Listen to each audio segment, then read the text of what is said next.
I'm joined in the studio by Estonia's Defence Minister, Hanno Pevkur. Good to see you this morning. Thanks so much for joining us. We're going to talk a little bit about Estonia and about what's happening in the Ukrainian area. But first of all, of course, the big pictures overnight. President Putin meeting Kim Jong-un. What do you feel about that? What do you think about that meeting? Well, probably we have to take it very easily that we know that and we understand that these two have not many people to meet. So which means that, obviously, there are some reasons for that. First, Putin needs weapons for his aggression war in Ukraine.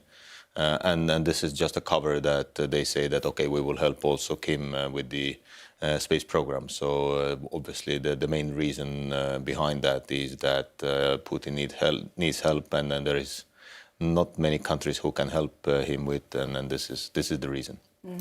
Overnight, we saw Ukraine attacking Russian ships in Sevastopol, very audacious to strike the Russian Navy in Crimea.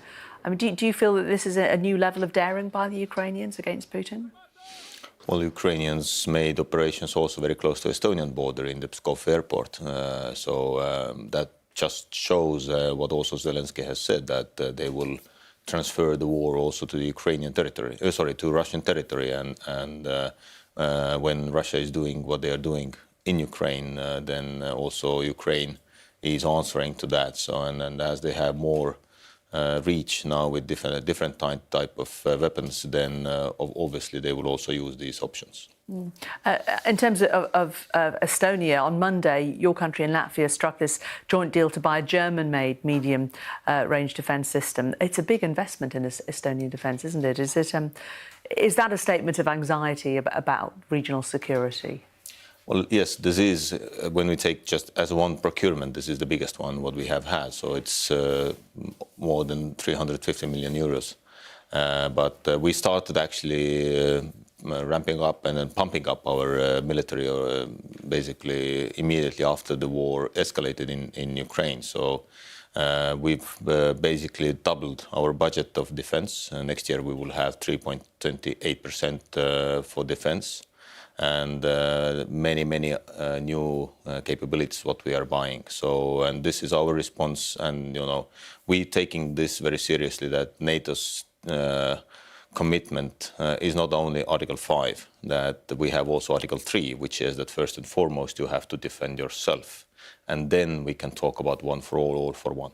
Are NATO allies doing enough, do you think, to help Ukraine and to arm Ukraine, or do you think there's war fatigue setting in? Well, obviously, when we have been in this war already close to 600 days, then we might see some fatigue coming in. But one thing we have to assure as leaders of the countries, that we will not back up, or we will not, stop helping Ukraine, because they need this help. And for sure, I see that, as we have given more than 1% of our GDP in total volume, so close to 500 millions in military aid, we have given all our howitzers to Ukraine, that we can do more, and many countries can do more. And this is our common responsibility, because Ukraine is fighting for all of us, not only for Ukraine and for Ukrainian people. OK. Very good to talk to you. Hanno Pevkur, the Estonian Defence Minister. Thank you so much for coming in.